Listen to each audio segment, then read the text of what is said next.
dicampur dengan debu. Wes, iki urusan zaki atau zakat.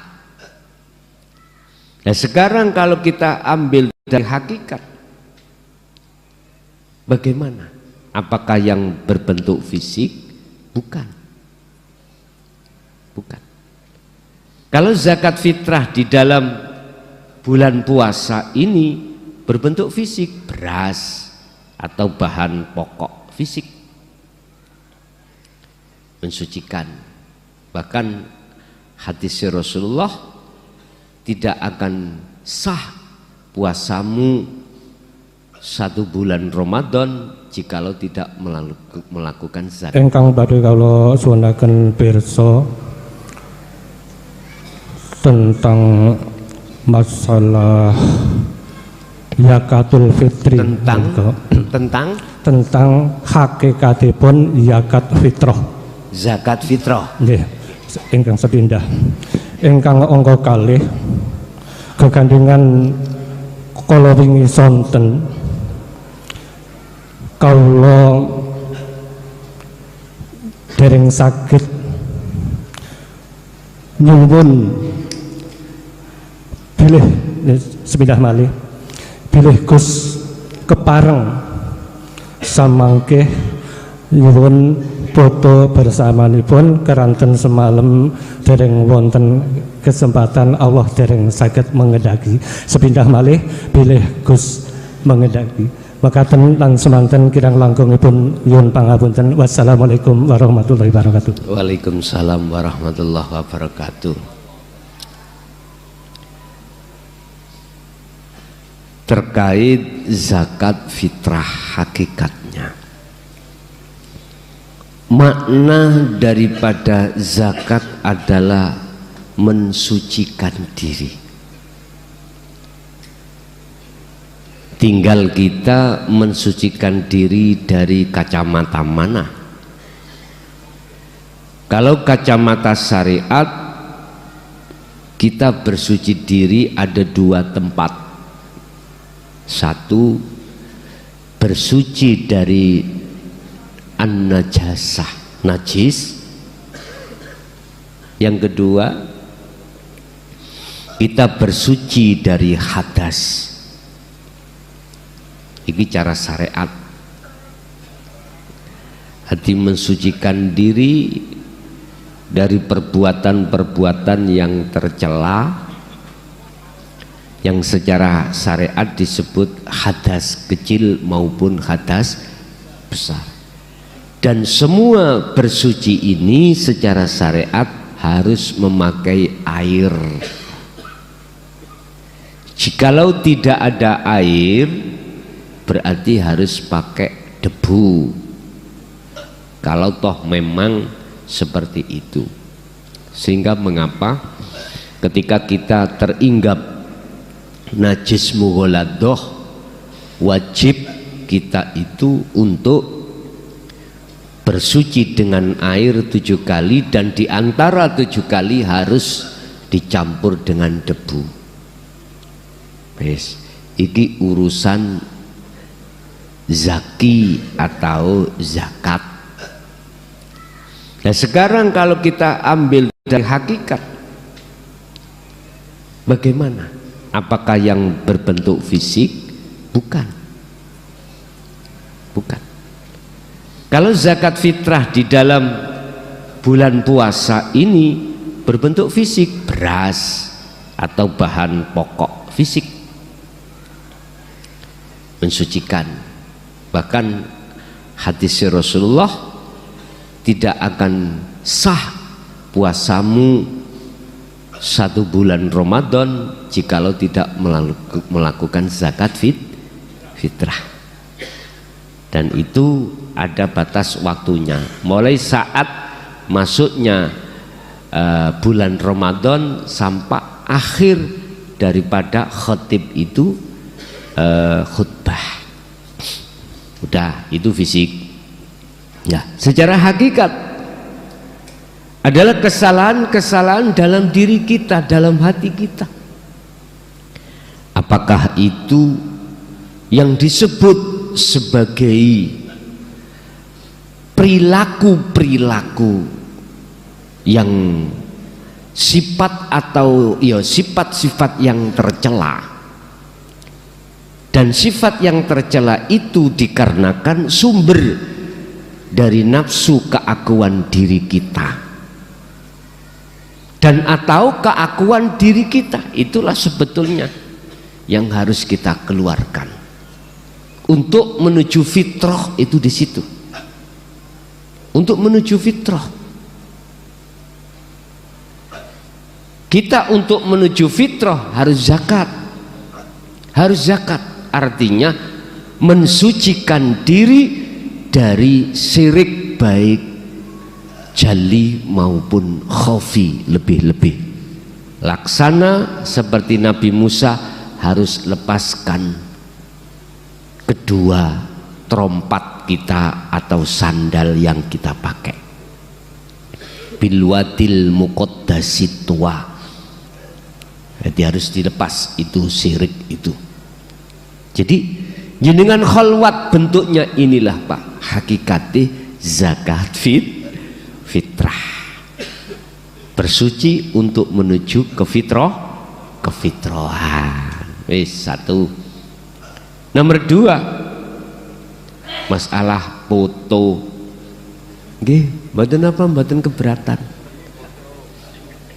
Jadi langsung dua-dua atau satu-satu, langsung gitu aja nanti mejanya dipindah ya, nggak apa-apa. Dan atau saya di depan meja duduk gitu aja, satu persatu difoto, ngalih satu-satu foto, wis gitu aja, wis gak usah salaman maneh, niku nambahi waktu gitu ya. Wis langsung lungguh tes ngalih, lungguh tes ngalih, lungguh tes ngalih. Wis dadi engko sing mutu ben panitia pengurus sampean titipno, jelas sampean pengin HP sampean nggih toh. Nah, gak mungkin foto dari kamera niki, mboten mungkin HP ku. Tapi satu hal aku mau dengan catatan jangan dijadikan robitoh, karena itu makhluk sama dengan jenengan. Jikalau daripada sampean buat robitoh, lebih baik kau jadikan medeni tikus ning omah, itu ya, mending itu. Nggak apa-apa kalau seperti itu. Kalau sampean jadikan robitoh, ku hadirkan wajahnya klason, iku podo ambek jenengan iku menghadirkan patung, nggih, gak mendukung. Nah nanti sampean gak mendukung nanti, nggih, mboten napa-napa. Nggih, ada lagi?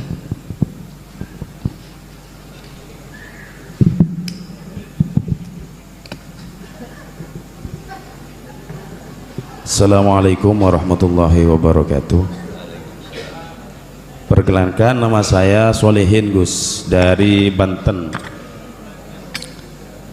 Terkait masalah mencari teman sesuai dengan surat Luqman yang tadi disampaikan, bahwa kita harus memilih teman. Sementara kita kan ini kita tahu secara zahirnya, Gus. Artinya secara batin kita tidak mengetahui hati seseorang bagaimana gitu, Gus. Yang pertama. Kemudian yang kedua, kita berkumpul di sini, insya Allah lah kita udah tahu, karena kita berkumpul di sini sudah mendapatkan hidayah dari Allah, gitu, Gus. Paling tidak sesama kita yang di sini telah diberikan waktu untuk saling kenal mengenal. Ditinjau dari segi hakikat, Gus.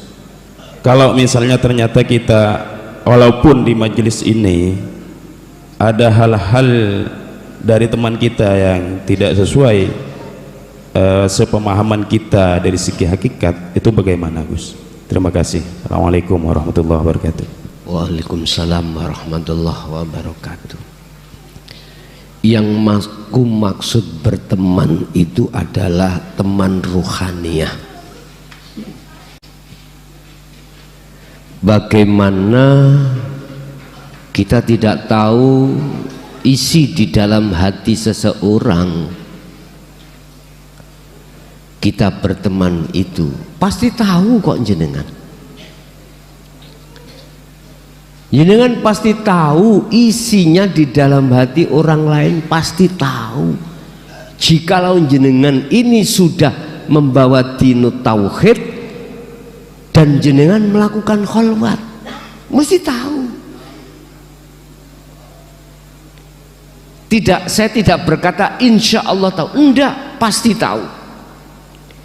Isi hati manusia itu hanya dua, Pak, hanya dua. Apa? Tadi saya katakan mingkol bin zahidin dan mingkol bin rohibin. Udah, siapapun manusia bentuknya apapun pasti itu. Jenengan pasti akan tahu. Taunya lewat mana? Berhubung jenengan ini sudah tahu bagaimana ruhaniyah itu hanya mengabdi kepada Allah, lah kok omongane orang itu sampai itu diajak ke selain Allah, sudah kelihatan. Sudah kelihatan kalau isi di dalam hati seseorang itu mingkol bin rohibin. Makanya saya katakan Anda pasti tahu, karena Anda sudah mengenal Allah. Dan kau pasti akan dikasih Allah tahu kalau karakter sifat hatinya dia itu mengarah terhadap apa? Kekosongan. Artinya kekosongan pada Allah. Dia akan mengarahkan Anda ke dunia, ke makhluk. Nah, taunya di situ nanti. Tapi orang-orang yang hatinya belum ke Allah nggak akan pernah tahu isi di dalam hatimu. Kalau hatimu itu mingkol bin zahidin, karena dia tidak paham, nggak akan tahu. Inilah yang kumaksud dalam satu ayat,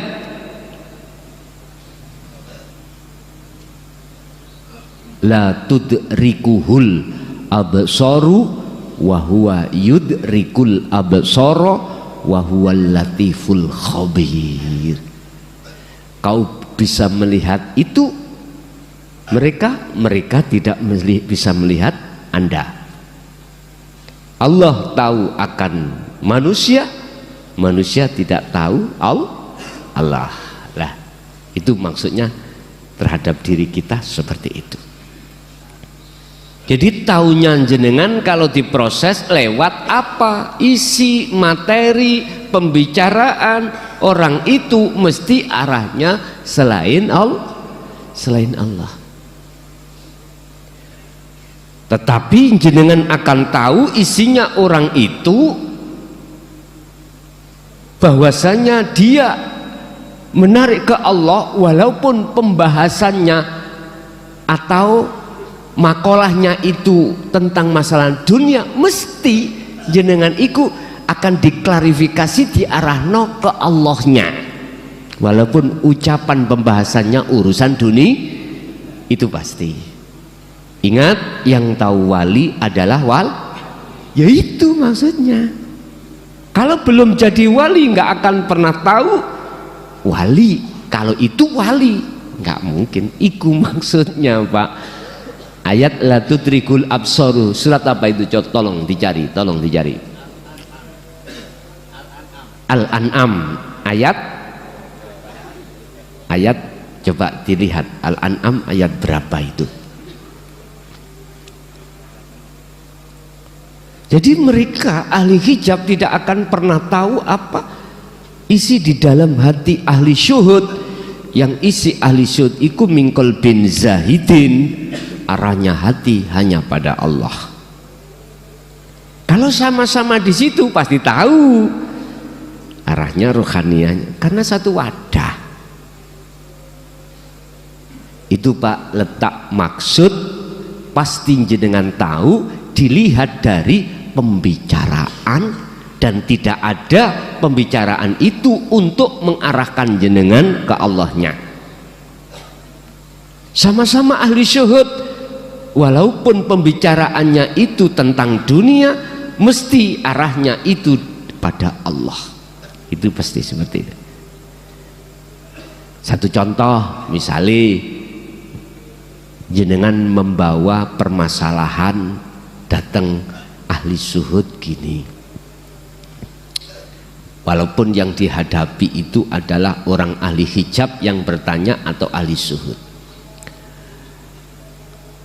ngomongin gini, saya itu yang paling berat tantangan ujian itu keluarga, terutama istri.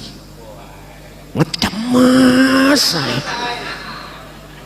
Bukan istri yang ada di sini loh Bu ya, yang di sana gitu loh. Sampean pun gampang tersinggung. Akhirnya jenengan pun minta solusi. Saya terbegal kegoda itu, yang berat itu dari sisi ini Kang, sehingga terkendala khalwat saya. Ya ini kan urusan dunia, yang dibahas urusan makhluk. Pasti beliau akan memberikan solusi, yang solusi itu langsung sumber gini, Gusti, berhubung iki yang menghadap ahli suhud ya toh, cuman suhud-suhutan ngoten ya, istilah kalau kita masih dalam proses perjalanan gitu loh. Ya ora enek rek suhud-suhutan, ya ora enek. Iku lah berarti duplikat lah. Bukan, cuman kita calon kekasih Allah. Karena memang punya masalah terhadap istrinya. Ya benar Pak. Istrinya biasanya itu kita belanjai 1 bulan 3 juta, lah kok dibelanjai 1 bulan 300.000. Ya mesti ngecemes Ibu nggih. Biasa ngoten niku. Wis gegeran, urusan cilik dadi gede, urusan kecil malah melebar jadi bes. Ujung-ujungnya biasanya kalau jenengan Pak suamiku nggak mampu untuk menafkahi aku, ya tolong izinkan saya untuk mencari yang lah. Kadang-kadang sampai di situ. Saya sudah menunggu Pak, tidak hanya bulan-bulan, bulanan, tahunan memendam ini loh. Jenengan gak iso ngadeg. Loh ngaku ya manusiawi ya, butuh biologis, sampe gak mikir. Sampai ujung-ujungnya jadi masalah besar ya. Dan jenis sing lanang iku wis gak patek emoh dengan hal itu karena sibuk terus hatinya nangone Allah dengan harapan lekas tetap hanya pada Allah. Akhirnya Allah memelungkerkan barangmu. Nggak ada unsur jenengan nyun sewu apa jenenge iku protein impoten lah kok protein napa mau Kang impoten, nggak ada unsur itu karena kedorongan jiwamu nang apa gemlegar datang Allah. Akhirnya Allah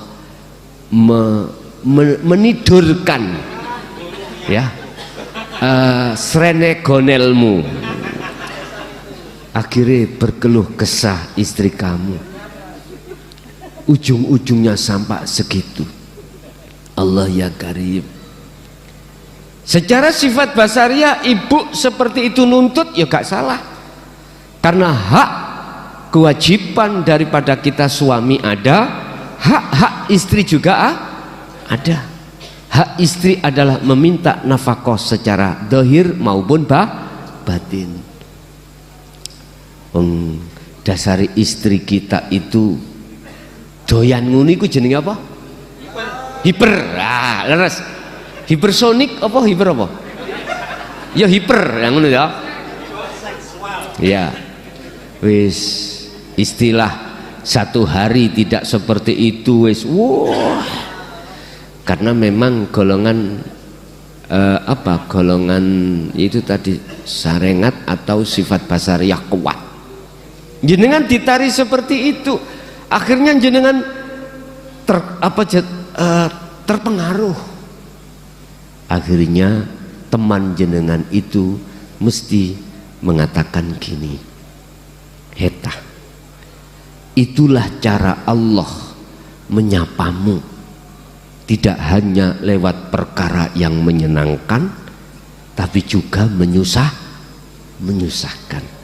Bukan maksud Allah itu mendatangkan hal itu untuk menghalangi dirimu, ndak. Itulah cara Allah menyapa kita, supaya kita memperhatikan siapa sebenarnya yang menyapa.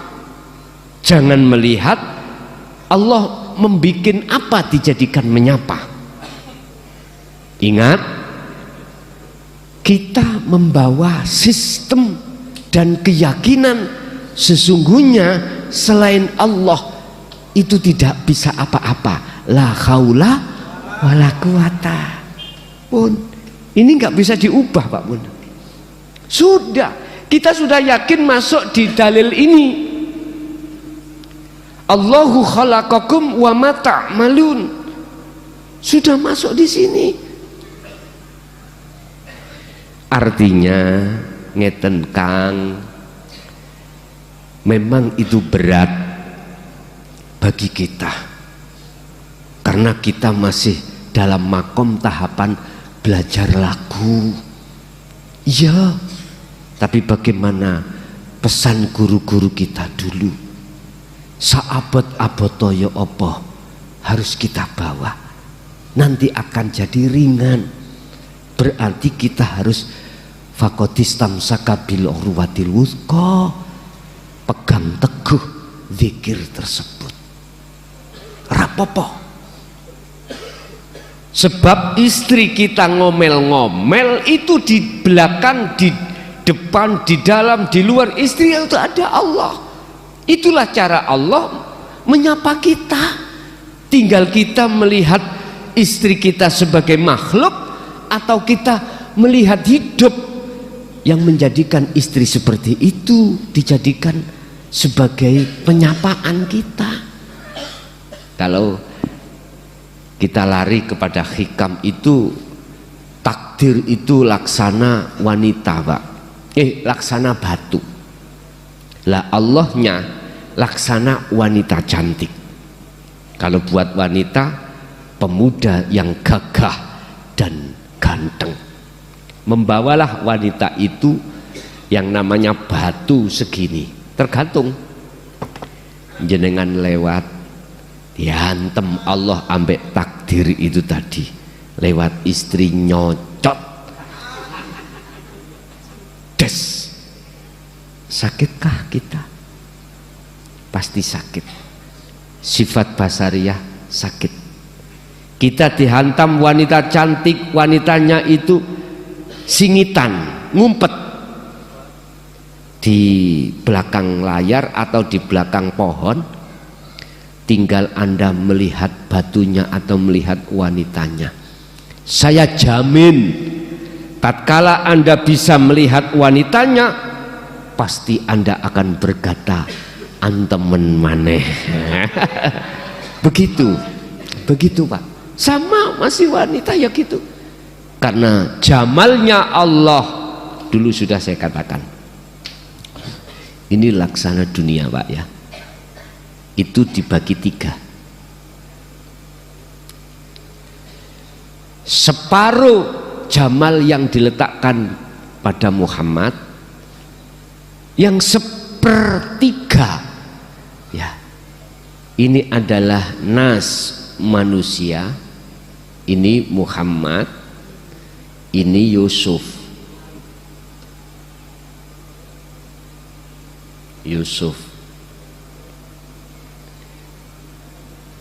Bagaimana orang sak Mesir wanita itu kesengsem melihat jamalnya Yusuf, sampai-sampai dia itu lupa pisau yang buat mengupas apel itu sudah habis, sampai kena tangannya nggak terasa, saking dia itu terhanyut di dalam kesensem ya, terhanyut kesensem jamalnya Yusuf. Sebelumnya tadi maido terhadap Zulaikha. Zulaikha itu bayi, bojone wis ganteng, punya status, ngono kok sok kesesem ambek Yusuf, budak di penjara pisan. Karena mereka belum tahu jamalnya Yusuf. Jamal itu aura kebagusannya itu, kecantikan, kegandengan. Ketika ning istana itu dikumpulkan gadis-gadis rondo-rondo, apa ae mau sing maido nang ngene Zulaikha. Zulaikha kasih apel sama pisau seluruh wanita. Langsung Yusuf kongon melaku. Fashion show ya. Ndelomong. Apa bahasa Indonesia ndelomong nih, Pak? Ketenggengen, terpesona, aku terpesona lah, ini untuk lagu ini ya. Itu sampai lupa jenengan sudah punya istri ketok rondo mugli-mugli, pasti lupa anak dan istri kalau terpesona. Wis lali sembarang kalire, gaji-gaji dimasukkan rondo, nek ditakoki aku sakno anak yatim. Iku nafsu kita. Wong kita belum mengenal dinul haq, pasti seperti itu. Bapak Ibu, kalau kita melihat batunya pasti ngamuk, Pak Bu. Sopo yang membalang saya, melempar saya, ngamuk-ngamuk. Lawang batu segini besar loh Pak, apalagi batuk kita menyonyong, ya sakit lah, punggung sakit. Tapi kalau yang melihat wanitanya, walau dicubit lah, sebetulnya Anda dicubit Allah lewat istri kita, itu bentuk Allah sayang padamu supaya kau bisa bertemu terhadap Allah. Ditakdir kop tiga enak lewat istri kakean, suami juga begitu ya. Tapi ingat, ahli hijab itu satu, nggak mau bertemu Allah. Kadzabu biliqa'illah, nggak mau pun, ini sudah, karena dia kesensem dengan dunia, nggak mau Pak. Justru yang mau untuk bertemu Allah adalah mereka yang hatinya sudah nafsu lawamahnya sudah menyadari kalau kita zalim selama ini pada Allah, akhirnya mutmainnah kembali kepada Allah. Ini jadi ayat ini gak berlaku bagi mereka ahli hijab, gak berlaku metode ini, gak berlaku. Makanya Ibnu Athaillah kan ngomong, ketika saat wanita itu melempar batu, jangan kau lihat batunya, tapi lihatlah wanita itu. Pasti hatimu akan berbunga-bunga dan terpesona. Dengan terpesonanya kamu itu lo akan lali sakitnya dihantam batu.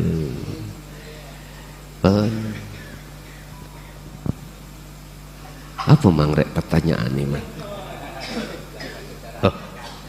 Kita boten, kita akan tahu terhadap teman kita itu apakah dia itu hatinya itu betul ke Allah atau tidak lewat isi materi pembicaraan. Coba sampai sentil dinu tauhid sedikit aja, pasti dia nolak. Ya sudah, mudah toh kita melihat dan mengetahui.